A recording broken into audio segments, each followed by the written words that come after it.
مساء الخير إذا كنت بالمساء، صباح الخير إذا كنت بالصباح. كيفكم أحبابي؟ كيف الصحة؟ كيف الأحوال؟ إن شاء الله الفيديو يلقاكم بالصحة جيدة. أتمنى تشاركوني بالقناة وتفعلون الجرس وتسووا اللايكات تشجعوني على مود أعطيكم نصائح تفيدكم للعيش بالسويد. طبعا النصائح دي تنطبق على كمان اللي حيروحون يعيشوا بالدول الأخرى، تقريبا نفس الشيء. بحكم أني عايشة هنا بالسويد صار لي 24 سنة، أريد بس أعطي شوية نصائح وأتمنى تفيدكم بالمستقبل. طبعا أي شخص يجي من دولة، من بلد عربي يجي يعيش بالسويد أو الدولة الأوروبية، طبعا اللغة. قبل ما أحكي على اللغة، طبعا هنا بالسويد لما تيجي يعني الجو يختلف، يعني الواحد حيلقى شوية صعوبة. إذا هو محظوظ أجا بالصيف حيستمتع، يعني يستمتع. الصيف هنا بالسويد جنة، يعني الخضار والجو معتدل، مو كل الصيف. يعني إذا أنت محظوظ أسبوعين إذا محطوط أسبوعين شمس، الباقي كله مطر شمس مطر شمس. مهم من الأحسن سوري على الأقل يجي بالصيف، يعني ما يحس بالكآبة. سوري، ما يحس بالكآبة، يعني لا يتخض بالجو مال السويد. هو منقلب 24 ساعة على 24 ساعة. يعني الصيف ما نستمتع به كتير، لكن إذا هو محظوظ يجي بالصيف، ما يجي بالشتاء. أوكي. تاني شيء، أهم شيء لما تيجي للسويد أو أي دولة تروح لها، اللغة اللغة اللغة. إذا ما تعلمت اللغة ماكو حياة، ما تقدر تسوي ولا شيء. أهم شيء اللغة. طبعا هنا لما يجي واحد للسويد يعني يستنى يروح على دائرة الضريبة يطلع 4 أرقام. هنا بالسويد لازم تطلع 4 أرقام. ما عندك 4 أرقام ما تقدر تسوي شيء. 4 أرقام يعني بها كل معلومات مالتك، الاسم والاسم الشخصي والمعلومات خاصة مالتك. طبيعة الحال لما تروح تقدم عليها ما تطلع، يعني تطلع ورا 3 أسابيع أو 4 أسابيع على حسب المكان اللي انت موجود به. المهم لما تطلع الأربع الأرقام دي حتروح تقدم على مدرسة. لما تقدم على مدرسة تستنى على حسب البلد اللي انت عايش بها، على حسب اللي بيكون عليهم ضغط هواية، يعني ناس جداد تقدم على اللغة ولازم تستنى الدور مالتك. احتمال تطلع ورا شهر، بين شهر ل5 أشهر على حسب معلوماتي. مهم لما تطلع لك المدرسة طبعا حتروح تبلش اللغة. أهم نصيحة اللي حقول لك عليها، إذا تريد تتعلم اللغة عاشر الناس اللي ما يحكون نفس اللغة مالتك، مثلا عربي. مو على مود قصدي لا تعاشر، ده على مود تتقوى اللغة مالتك. لأن أنا نفس الشيء لما جيت هنا للسويد تعرفت على ناس يعني بالمدرسة ما يحكون عربي، يحكون لغة أخرى، لأن اللغة مالتك تتقوى، اللغة مالتك تصير بيرفكت تتقوى، يعني لازم الكونتاكت. وإذا أنت عاشرت مع يحكي عربي لازم تتعلم تحكي بس عربي، يعني تنسى اللغة اللي هي أهم شيء. المهم لما تدرس اللغة انت على حسب شطارتك تكملها ب6 أشهر، تكملها بسنة، على حسب الشطارة مالتك.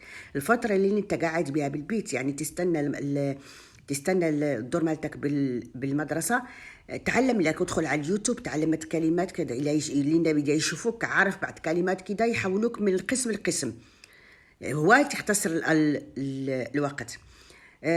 تاني حاجة أهم شيء طلع رخصة السياقة.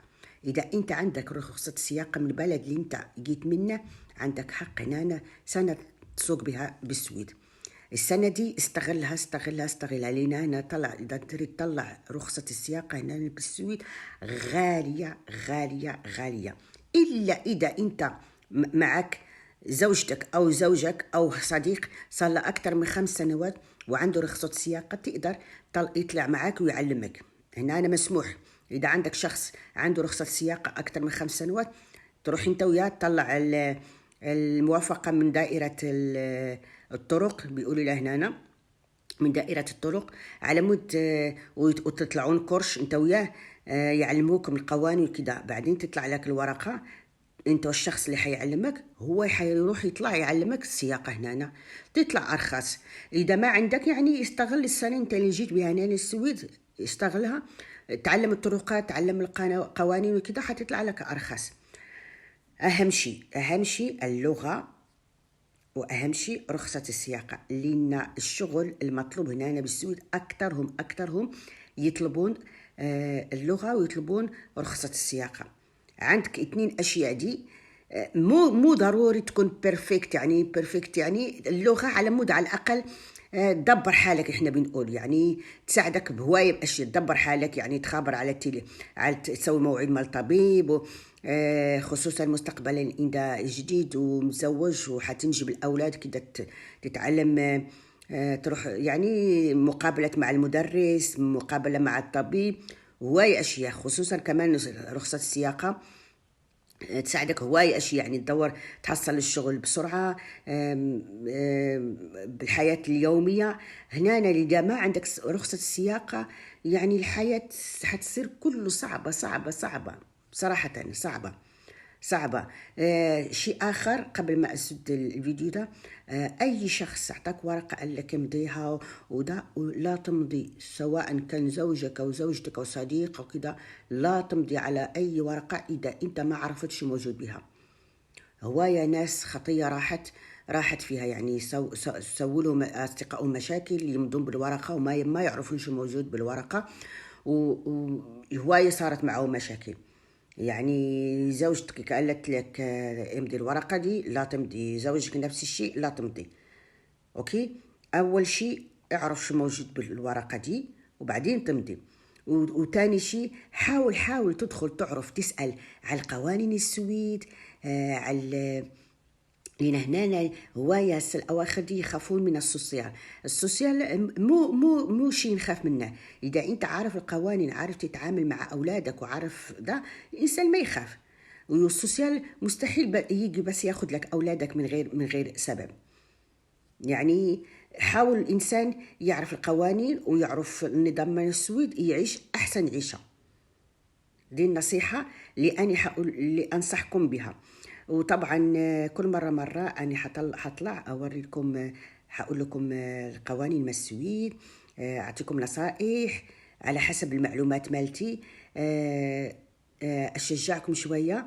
وقبل ما أسد كمان الفيديو ده، أتمنى الفيديو ده يعجبكم، والنصيحة مالتي اللغة، وطلعوا رخصة السياقة، لأن حتفيدكم هواية كتير. ولا تهتموا الجو السويد مع المدة حتتعودون عليه. وأتمنى الفيديو ده يعجبكم، وأتمنى النصيحة دي تقبلوها، وإن شاء الله على الفيديو المقبل إذا الله أراد، ومع السلامة.